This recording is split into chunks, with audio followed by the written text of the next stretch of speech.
بسم اللہ الرحمن الرحیم الحمدللہ رب العالمین والصلاة والسلام علی رسولہ الکریم وعلی آلہ وصحبہ اجمعین۔ دوستو بھائیو، آج جو آپ کے سامنے بتاؤں گا وہ ہے نماز کی بات۔ نماز کا پروگرام آج سے شروع کرتا ہوں، آپ انشاءاللہ کئی ہفتے چلے گا، لیکن آپ نماز کے بارے میں، کیونکہ نبی کریم صلی اللہ علیہ وسلم کی حدیث ہے صلوا کما رأیتمونی اصلی۔ حضرت رضی اللہ تعالیٰ عنہ ایک صحابی ہیں، صحیح بخاری کے اندر حدیث ہے، کیا فرماتے ہیں کہ ہم لوگ کچھ نوجوان تھے، اللہ کے نبی صلی اللہ علیہ وسلم کے پاس گئے، وہاں پر کچھ دن تربیت حاصل کی۔ کچھ دنوں کے بعد میں نبی کریم صلی اللہ علیہ وسلم نے نوجوانوں کے پاس آئے اور بیٹھے اور کہا کہ تم لوگ یہاں پر گھر بار اپنے گھر والوں کو چھوڑ کر یہاں آئے ہو، شاید تم کو گھر والے یاد آتے ہوں گے۔ اتنے دن جو ہمارے پاس رہ کر آپ نے ٹریننگ حاصل کیا، تربیت حاصل کی ہے، اب تم گھر جا سکتے ہو۔ اور کہا کہ وہاں جائیں گے، کیا کرنا ہے؟ صلوا کما رأیتمونی اصلی، نماز ویسی پڑھنا جیسے نماز پڑھتے ہو مجھے دیکھتے ہو۔ تو نبی کریم صلی اللہ علیہ وسلم کی یہ حدیث ہمیں اس بات کی دلالت کرتی ہے کہ نماز ہم کیسی پڑھیں؟ جیسے رسول اللہ صلی اللہ علیہ وسلم نے پڑھا۔ رسول اللہ صلی اللہ علیہ وسلم نے نماز کیسی پڑھی؟ ہر آدمی یہ کہتا جی میں ویسے ہی نماز پڑھتا ہوں، لیکن ہمیں نبی علیہ السلام کی نماز کتابوں کے اندر جیسے لکھی ہے ویسے آپ کے سامنے انشاءاللہ بیان کریں گے۔ لیکن پہلے آپ کو یہ بتا دوں، نماز کو عربی میں کیا بولتے ہیں؟ الصلاۃ، ہے نہیں؟ اور اللہ تعالیٰ اذان میں ہر وقت کیا بولتے ہیں؟ حی علی الصلاۃ، نماز کے لیے آؤ، جی صلاح کے لیے آؤ، حی علی الفلاح، کامیابی کی طرف آؤ۔ ایک آدمی جیسے لکھا ہے کہ اس کی ہوٹل تھی، دکان تھا، تو جیسے اذان ہوئی تو اس نے اپنا کاؤنٹر بند کیا اور نماز کے لیے چلا گیا۔ تو گاہک آئے، کسٹمر، اور انہوں نے کہا بھائی ابھی تو کھانے کا وقت ہے، کام جب کسٹمر آیا آپ کے، آپ کہاں جا رہے دکان بند کر کے؟ بولے نہیں، مجھے بلاوا آیا ہے، مجھے بلاوا آیا ہے، میں جانا ضروری ہے۔ چلے گئے، اور اس کے بعد کچھ نوجوان آئے تھے ہوٹل میں، ناراض ہو کے چلے گئے۔ پھر اس کے بعد نماز پڑھ کے جب واپس آئے تو وہاں پہلے سے کچھ لوگ بیٹھے ہوئے تھے، ویسے ہی بیٹھے ہوئے تھے۔ پھر انہوں نے کہا کہ چچا جان، آپ کام کے وقت میں کہ لوگ آپ کو کسٹمر مل رہا ہے، پیسے مل رہے ہیں، آپ چھوڑ کے بعد میں نماز پڑھ سکتے تھے۔ بولے نہیں، بعد میں کوئی بھی چیز مل سکتی ہے لیکن فلاح نہیں ملے گی۔ کیا نہیں ملتا ہے؟ فلاح، کیونکہ اللہ نے کیا کہا؟ حی علی الفلاح، کامیابی کی طرف آؤ۔ یہ فلاح، یہ چیز بعد میں نہیں ملنے والی، جس وقت میں اللہ نے بلایا اسی وقت اللہ تعالیٰ بانٹتا ہے۔ تو پیسے بار بار آتے ہیں، کھانا بار بار آتا ہے، لوگ برابر آتے ہیں، لیکن فلاح نہیں آتا ہے۔ تو اللہ تعالیٰ نے نماز کے بارے میں کیا فرمایا؟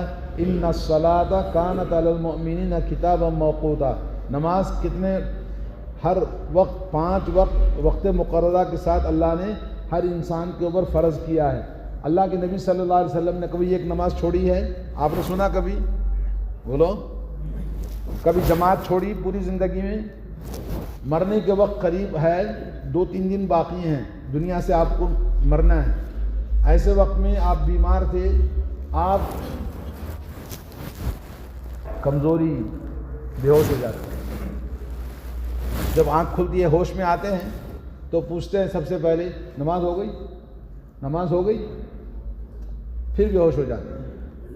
پھر آپ کوشش کرتے ہیں ہوش میں آنے کے بعد، اپنے جسم پر پانی ڈالا، بولے نماز کو جانے کی کوشش کرتے ہیں، لیکن پھر لڑکھڑا کے گر جاتے ہیں۔ بولتے نماز ہو گئی؟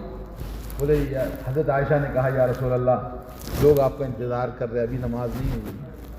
تو کہتے ہیں میرے پاس دم نہیں جانے کے لیے، طاقت نہیں، تمہارے باپ سے کہو کہ نماز پڑھائے۔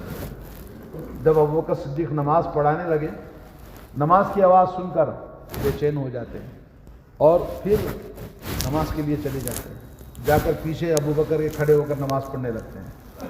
ابوبکر صدیق رضی اللہ تعالیٰ عنہ رسول اللہ کو جب دیکھتے ہیں کہ وہ آپ کے پیچھے کھڑے ہیں تو وہ پیچھے ہٹنے کی کوشش کرتے ہیں، اللہ کے نبی ان کو آگے ہی بڑھاتے ہیں، بولے تم پڑھاؤ، پڑھاتے ہو پڑھاؤ۔ تو آخری دم تک لڑکھڑاتے ہوئے بھی نماز کبھی نہیں چھوڑی۔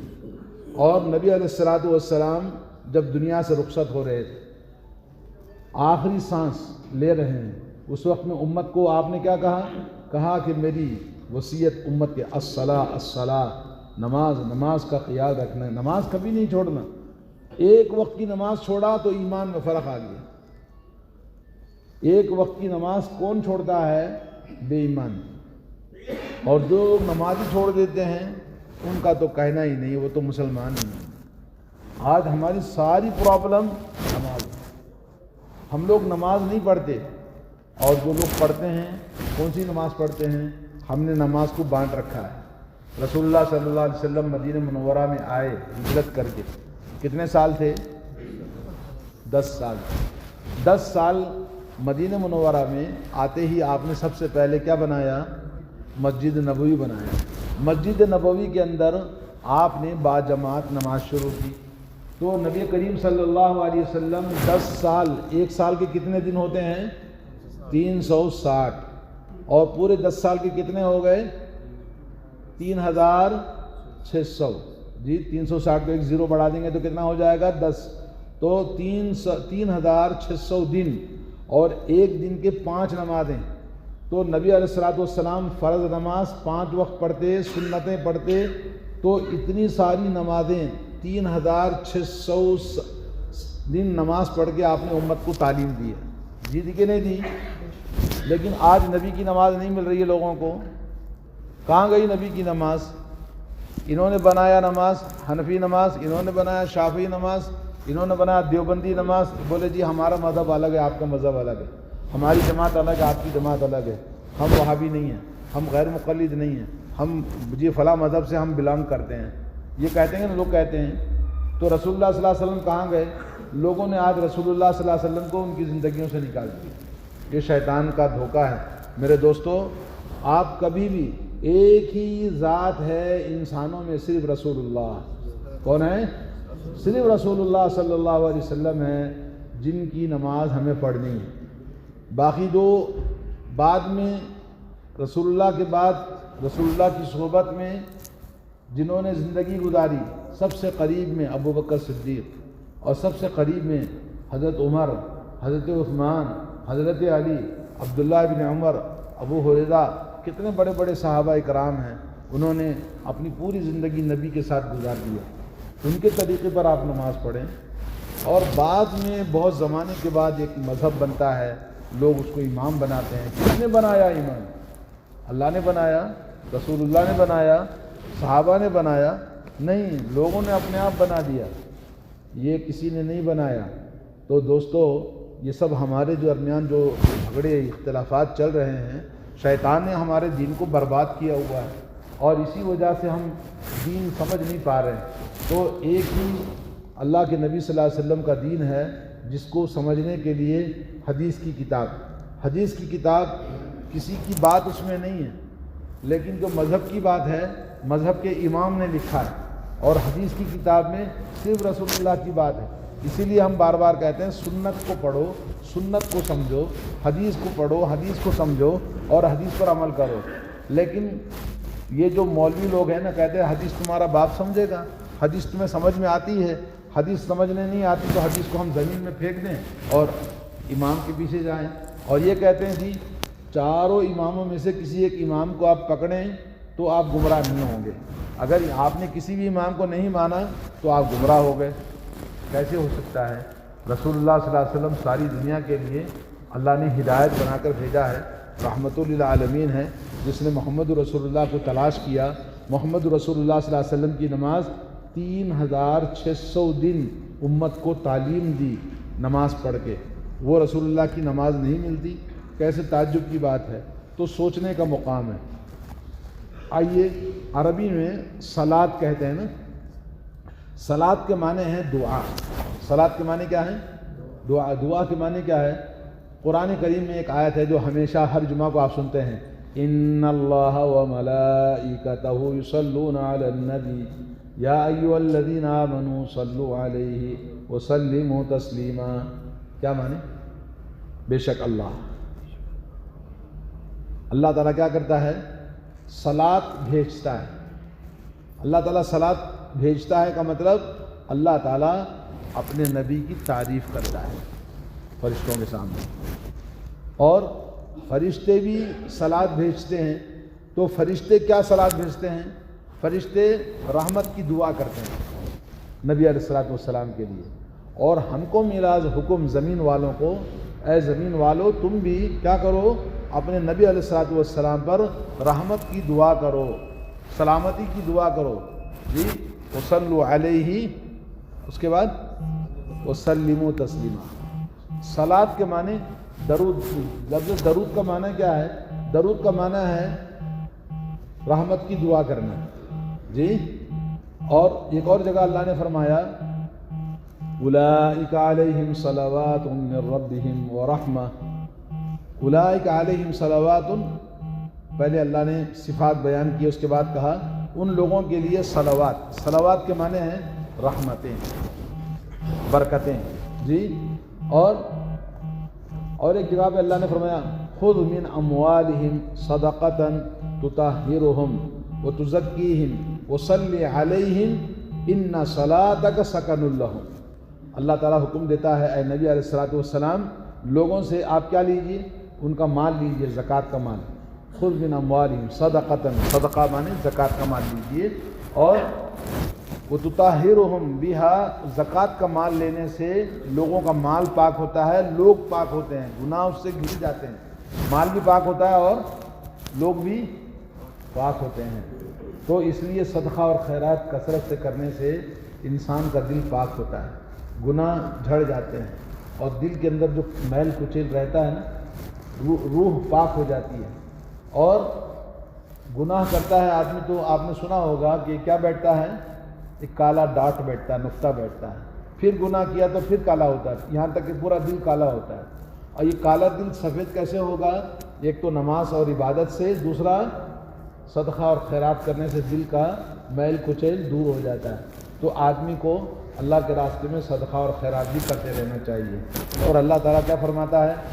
وصلی علیہم، ان کے لیے آپ دعا کرو جی، ان کی نماز پڑھو نہیں، صلی علیہم، ان کے لیے دعا کرو، ان صلاتک سکن لہم، کیونکہ آپ کی دعائیں امت کے لیے ان کے اندر سکون و اطمینان پیدا کرتی ہیں، ان کی زندگیوں میں بھلائی آتی ہے، ان کی قبروں میں اللہ کی رحمت ہوتی ہے۔ تو اس طرح سے نبی علیہ الصلوۃ والسلام کو دعا کرنے کا حکم دیا۔ تو آپ کو سمجھ آ گئی ہوگی کہ صلات کے معنی کیا ہے؟ دعا۔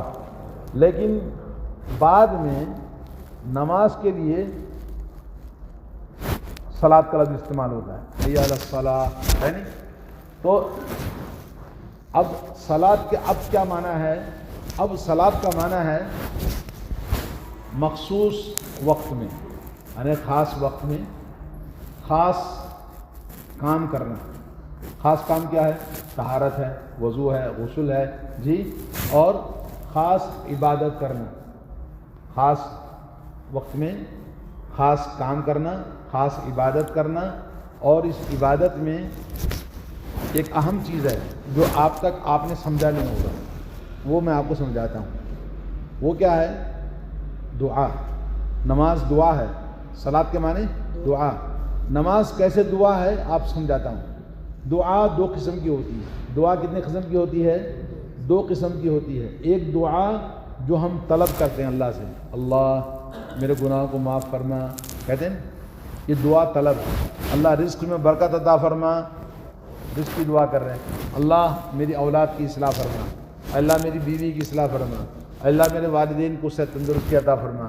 ہم دعا کرتے ہیں نا، یہ دعا کیا ہے؟ طلب، یعنی مانگنا، دعا مانگنا۔ دعا کے معنی کیا ہے؟ اللہ سے اپنی ضرورتوں کو مانگنا ایک، اور ایک دعا ہے جس کا نام ہے دعا عبادت۔ دعا کیا ہے؟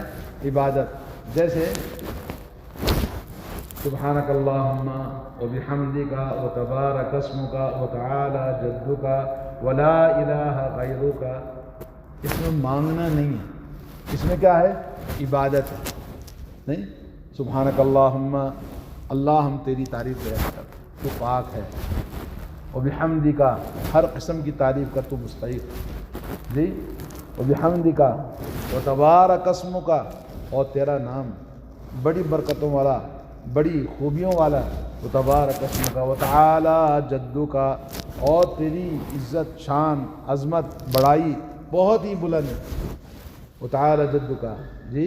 تو یہ دعا کیا ہے؟ دعا عبادت۔ کیا بولیں گے اس کو؟ دعا عبادت۔ جیسے رکوع میں جاتے ہیں تو کیا دعا پڑھتے ہیں؟ سبحان ربی العظیم، دعا، یہ دعا ہے مگر دعا عبادت۔ سجدے میں جاتے ہیں تو سبحان ربی الاعلی۔ اسی طرح سے جب الحمدللہ رب العالمین، اے اللہ تمام قسم کی تعریف صرف کس کے لیے؟ رب العالمین کے لیے۔ اللہ کون ہے؟